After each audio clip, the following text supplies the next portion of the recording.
बरखा के पानी मधान लहराए, तोर मुस्कान मोर दिल हर ले जाए। हरियर हरियर खेत हगवाही, दिलबर माया मोला रोज नहीं भुलाए। बरखा के पानी मधान लहराए, तोर संग भिंजे मोर मन इतराए। माटी के खुशबू महके हवैया, तोर बिना मोर दुनिया सुनसाए।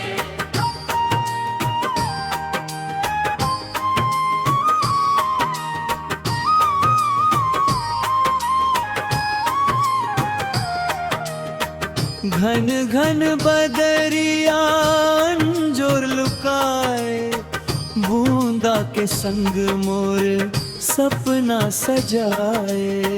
दोपहर करावत तोर हाथ धरे, माया के डोरी जिंदगी भर निभाए।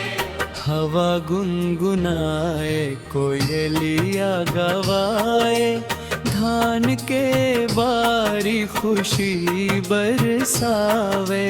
तोर एक मुस्कान देख के संगी है, मोर हर दुख हा दूर भगावे। ओ संगी रे आव न रे, बरखा म संग संग भिंजबो रे। धान के बारी में सपना बोबो, माया के फसल ला काटबो रे।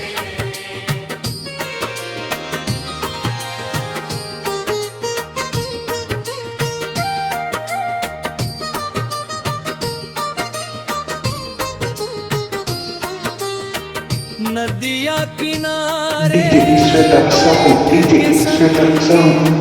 भविष्य के सपना संग संग देखबो।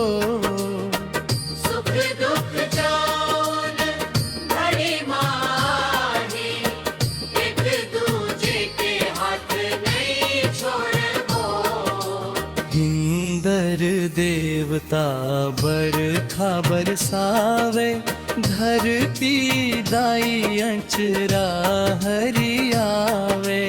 तोर संग मोर हर सावन संगी, माया के गीत नया बन जावे।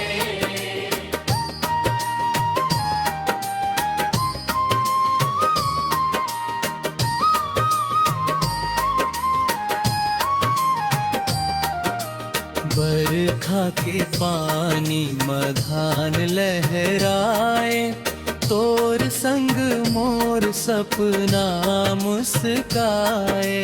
जुग जुग लेगी वो संग संग संग, माया के रंग कबू नहीं फीका पड़ाए।